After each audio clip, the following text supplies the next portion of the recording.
This is Chicago. Doors open on the left at Chicago. Welcome to Chicago. Welcome to Chicago. Welcome to Chicago. This is Chicago. Doors open on the left at Chicago. Welcome to Chicago. Welcome to Chicago. We are live at Output Lounge in Berwyn, 3250 Grove Street. And we're doing a halftime report for the Chicago Bears versus Cincinnati Bengals. And it's been a disappointing first half if you watch the pregame show. What we emphasized was running the ball. That's been great. Defense, a little exposed. The kicking game is what's really got us sourpussed in the face. He's done. We talked about it. This guy needs to be able to hit. That last kick looked so nonchalant. He took two half steps. If he's fucking hurt, he needs to be off the field. They're talking about his thigh. If he can't do it, get him off the fucking field. I'm sorry. It's what it is. If he can't Moody, step up, Moody. Let's go. But it goes deeper than it just that, man. You're allowing points at the end of quarters, continuing to play soft, man. Yeah, you're allowing too much. And then on top of that, we talked about it. You get third and 3, right? Third and 3 in the red zone. You have Monangai running at 7 yards a clip. You go ahead and pass the ball. You got him spread out wide. Ben, what the fuck was that?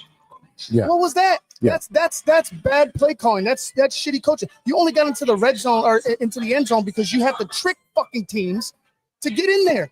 Run the rock. Monangai is bouncing off guys. He's running, like I said, 7 yards a clip, and you want to go ahead and get cute. That shit is fucking done, man. I can't stand it. You got to be able to fucking run the rock and dominate at the line of scrimmage and not be this trickery type of offense because that shit is gimmicky and it runs out quick.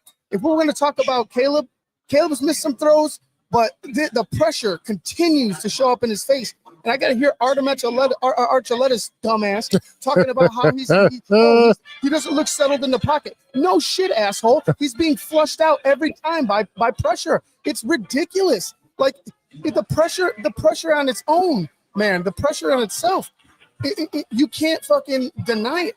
If he's going to go ahead and try to make a play, that's what he's going to have to do because pressure's in his fucking face time and time again. But like I said, in the red zone, you run the fucking rock 3rd and 3 with Monangai, and you didn't do that shit. And that shit pisses me off because it should have been 7 points on that drive and not 3. What's up, Steve? What's up, Steve? Nothing much, man. How you guys doing? Well, we're pretty pissed off that they're unable to run the rock on 3rd and 3. We're missing field goals that should be, gimmies. The fact that your secondary is getting burned on easy plays. I don't know what you're seeing, but go ahead and break it down for us, Big Steve. Yeah, we just start with the field goals, because that just happened. I couldn't tell if that got tipped or not. So I know there was penetration, but if it wasn't tipped, it's like you got to start looking at like what is going on with him. Like it's just we can't afford to have these chip shots, what should be chip shots in today's NFL. And not getting paid off of that, especially after that drive, which is a brilliant drive for them to get down there with a minute and some change to get in position to tie this game up, which changes this game. The momentum swings are up and down, so that's one concern. And like I said, I don't know if they tipped it. They didn't really show a replay that really showed that. The frustrating thing is with us getting down in the red zone once again and just coming away trying to get 3. When we're running the ball really good. Why don't we keep running the ball? Why in 33, we're just getting too cute down there, man. It's like, let's go jamming in there 4th down territory. You'd like to go on 4th down. Why not do it when you get 3rd and 1 or 4th and 1 or just get it, right then and there. I just think we overthinking. Just the coaches. I think the players are overthinking and not executing. It's now starting to become a thing where I say, is this a hurdle, a mental hurdle that this team is overall dealing with? When they get down there, we can't produce touchdowns. and execute. So that's a frustrating thing. There has been some leakage, and I'll be critical of Caleb. I can't. The thing is, you can't really see. You'll see some replays and stuff. I always got to leave it up to when I'm looking at all 22 afterwards. So what was making Right. him hesitant? So I can't really see that from the TV copy. But if it first, yeah, your first impression is like he's holding on to the ball. So I think it's a case that he is at times, but I also think it's a case where there may not be anybody open. Nobody's getting open. So that's something for later to be seen. Um, Steve, um, and I don't want to interrupt you, but in that last drive where he threw into the end zone after literally holding on for it forever, as soon as he's coming out of the snap, he steps 3, 4, 5 steps back, and he's got 2 receivers right over the middle at the 25, 24-yard line. Could have made the easy pass, take the timeout. It's an easier kick if you have to waste time, but you could have keep the ball moving, the chains moving. And I feel like he continues to big game hunt, big, gains hunt. And at the same time, like if you just make your reads and get the ball down the field over and over, take time of possession, the running game's getting almost 7 yards a clip. It's going to work. You don't have to get the 35-yard pass every single time you scramble out. And that's something that needs to be coached out of him. Yeah, it's obviously, being critical. Definitely, if there's one thing you could look at with Caleb is the big game hunting, not necessarily seeing the things when they open. And that's hopefully that's over the course of time that he gets it. But it is frustrating to see that, hey, take the easy throw, take his right underneath there, or just let's not go scramble. And I know he's buying time with his feet to look and see if he can make those, but those are not working right now.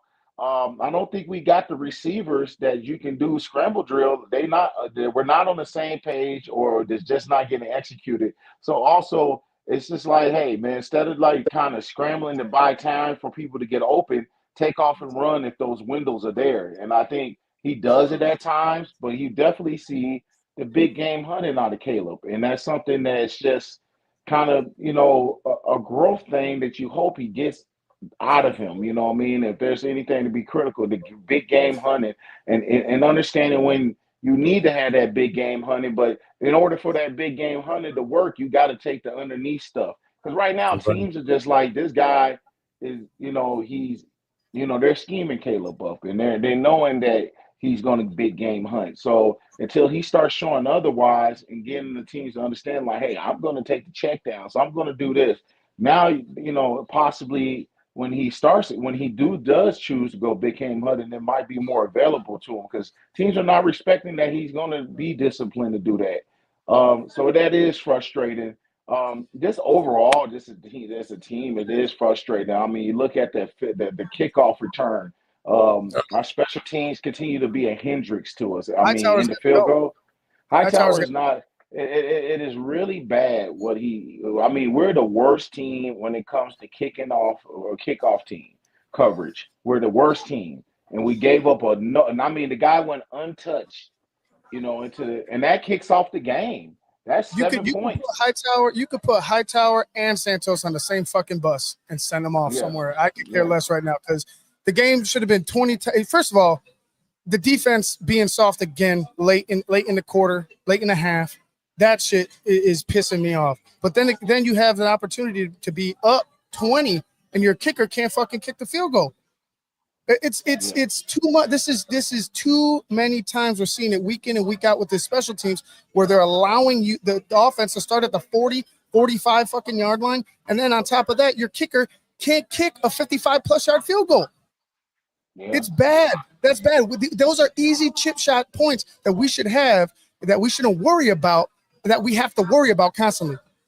Yeah, and then when you start, I guess the beauty is this team just kind of shoots themselves in the foot. If you want to look at a caveat, now we got a whole second half, but the thing when you look at the Bears outside of the Detroit game where we just got wind blasted, other than that, we just kind of shot ourselves in the foot and we're opportunities.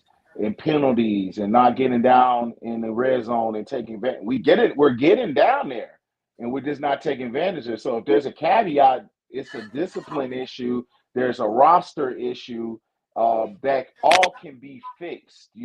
Obviously we're in the presence. We want to see them execute now and win now, but it's things that you can see where those are things that, hey, if we clean those things up, a lot of things are different. Even with a roster that is not as prominent as other rosters, we're getting opportunities and we're getting these chances to kind of like maybe we got to think about it. We've been having chances where you could kind of like be putting games away. We can have a 2-touchdown lead and we just ruin it. You know what I mean? And it makes the game a whole different outlook.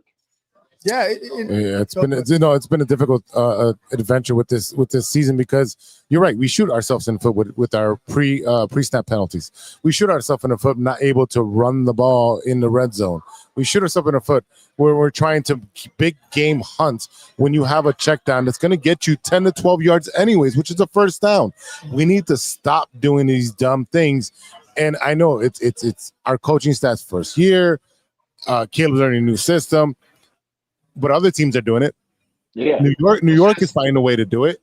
Yeah, it's one of those things where you gotta, as a team, as an organ, you gotta start like. There's a lot of bad that's still there, regardless of the team, the coach being here and having the whole off season. We're into the games, and there's still a whole lot of bad going on with this team. And it's just sometimes you got to look around on this roster and be like, it's not a very disciplined roster. It's not very disciplined football players. And yeah, your quarterback has to get there. He has to get there, but he's not going anywhere. So he has to fix that stuff. But around him, we're not a perfect team. Like, we're just not very disciplined. But there's a lot of changes that, you got to think about. I feel like I'm talking after the game and we have lost or something. And that's far from the case. But I'm just looking at where, there's going to be a lot of things that have to be changed to this team moving forward. There's had to be some things that Caleb, and we obviously got a whole lot of season for him to show what he can do. And can he learn and learn from his mistakes and change his ways as far as some of the things that are making him not effective. But there's going to be a lot of changes, and I hope that a lot of changes happen because, like Hightower, you can't have that guy. You can't have certain players on this team and a certain like a lack of discipline. But, I'm hoping that we can clean this thing up. But, you just got that eerie feeling, right? It's just like we've had our opportunities. It reminds me of Baltimore. Yeah. Both teams can be looking at they can look and say, hey, man, I played really not good and we're in this position. You know how they say, hey, guys, it could be way more worse. And look where we at. I think Cincinnati's more on that side of, hey, it could be way worse than what it is. And the Bears, I think, can look at it that way. But but they've had their opportunities. That's the thing. The Bears have had their opportunities. So I can't say that about the Bears. I think Cincinnati's more looking at it like, hey, look, we should be fucking down 3 touchdowns, but we're not. Yeah. And this has been the theme that I've been saying. We're going to go ahead and cut out right here, but this is the theme that I've been saying, Steve, and you just said it. You're letting teams that shouldn't be allowed into the game into the game, and they're getting you, and you're getting got. And right here, it just reminds me. Here's another penalty, false start for the Bears. It reminds me of the past couple games, and it's being frustrating. But we're gonna go ahead and jump out of here. The second half is about to start, so we'll be here for the post game. Hopefully, the Bears victory. Off, man. What do you think? Is this again? Run the ball. Just run the ball and stop making some penalties. So we're back for the post game show. We'll see. Later, guys. Later.